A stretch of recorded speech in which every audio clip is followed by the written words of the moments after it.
It's time now to turn our attention to the gridiron, as Michigan and Minnesota will battle for the Little Brown Jug. Did you know that the first game with the jug on the line took place in 1909? To learn some more about the history of the Little Brown Jug, plus some great stories from the past games, we sat down with Bruce Madej, the longest serving sports information director in Michigan athletics history, Greg Dooley of mvictors.com, a leading historian on the history of the Little Brown Jug, John U. Bacon, New York Times best-selling author and expert on all things Michigan football, and a man who needs no introduction, John Falk, who holds an impressive 35-3 record in the Jug rivalry as Michigan's equipment manager.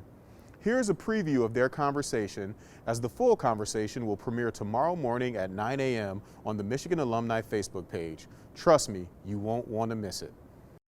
Tonight, we're going to have a little bit of fun about this. So first, we're going to start off, I think, with the historical aspect of everything.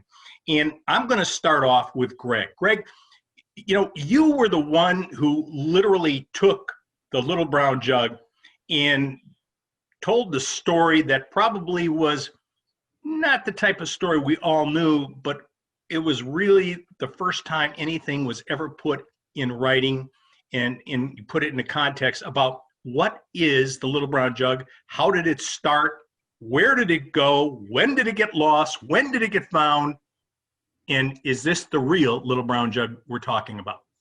Yeah, so there's a lot there. So again, this is Greg Dooley, and I think if you want to start from the beginning, what you have is this is the early days of the Big Ten, which was founded in the mid 1890s, and there are really four big teams that are powers back then. It's Chicago, who's no longer in the Big Ten. You got Wisconsin, and then you have these two teams that we're talking about, Minnesota and Michigan. And basically, this guy, Fielding Yost, who a lot of Michigan people know, arrives in 1901, and he blows everybody's doors off, right? He wins every game. He's unscored upon. And he does the same thing in 1902. And then leading up to 1903, we have a game against Minnesota that's scheduled in the middle of the season. Now, up to this point, both teams are unbeaten and unscored upon, just like Yost did back in 1901. And this is billed as the game of the century. Now, they did that a little bit. They didn't have Netflix. They didn't have a lot of entertainment. So they did build up. This, by any stretch, was the biggest game that had been played in many, many years in what they called the West, right? Which was where effectively the Midwest back in the day. So they meet on October 31st, 1903.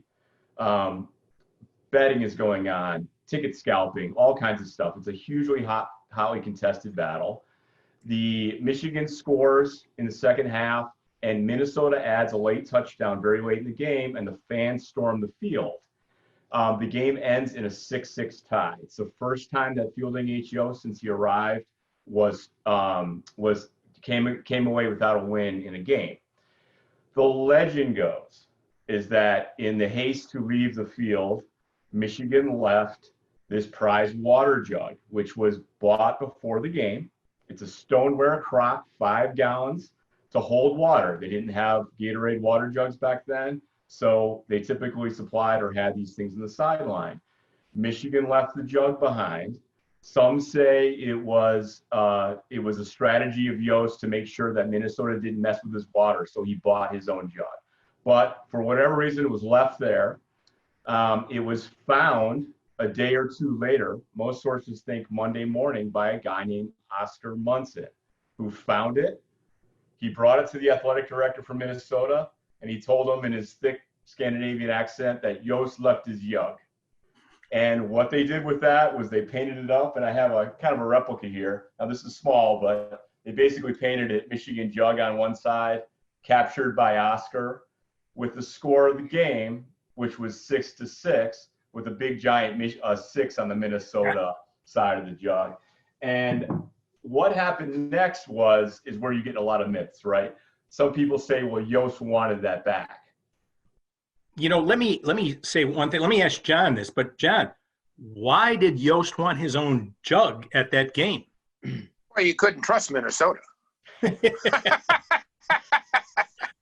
That's right. But again, you know, when you take a look at it, you had a situation where, and I'll get this to John Bakes.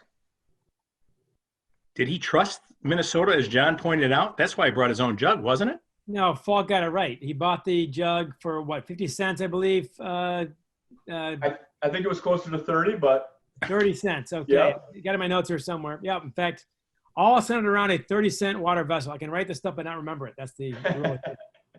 30 cents. He bought it not too far outside of Minneapolis on the way to the game, of course. And he was paranoid, of course. And he had reason to be. And by the way, most of the great coaches are paranoid. Falk, how paranoid was Bo about Woody, for crying out loud? Yeah, paranoia runs through this rivalry here. And it's worth pointing out, by the way, before you dive back into the Greg stuff, there are 102. There are 102 rivalry trophies out there right now for college teams. This is one of the great things about college football. The oldest, longest running one is the Brown Jug, not the first, as Greg will tell you. The longest running one.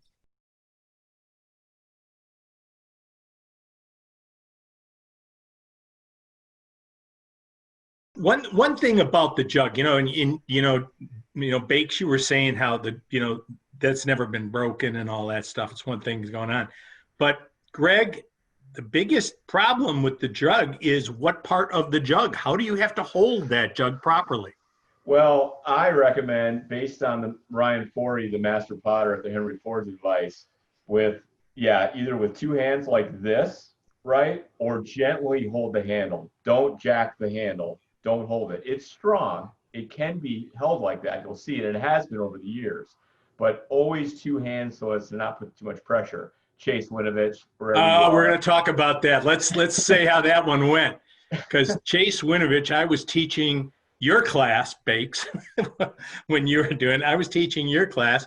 And I brought Greg Dooley in. And Greg specifically talked about the handle. Right, Greg? Yeah, I did. Because there were some athletes in this class. Chase was one of them. I specifically said, if any of you happen to be handling this thing, use two hands. And I swear, if he didn't just do it to get me, because I think he did like a loaf of bread. Yeah,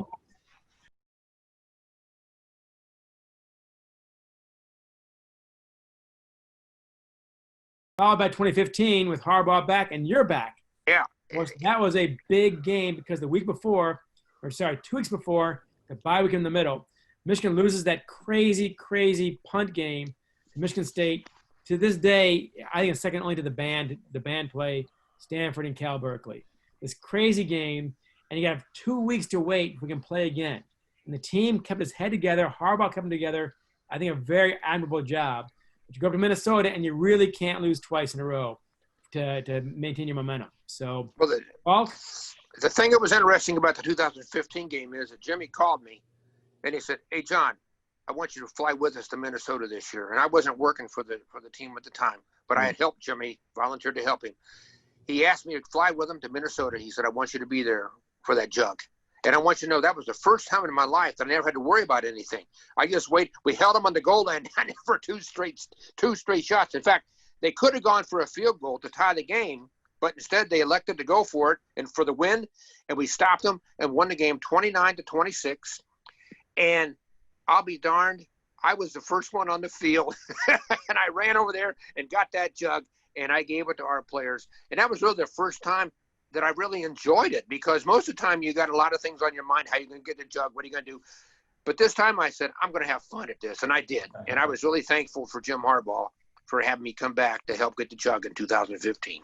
So all the times, Johnny, you won the jug. It was business as usual. 2015 is the first time you really get a chance in all those years, 45 years or so, to savor it. Is that accurate? That's exactly right. That is exactly right, because I had nothing to worry about other than not falling down when I had that jug in my hand. And that can happen sometimes too.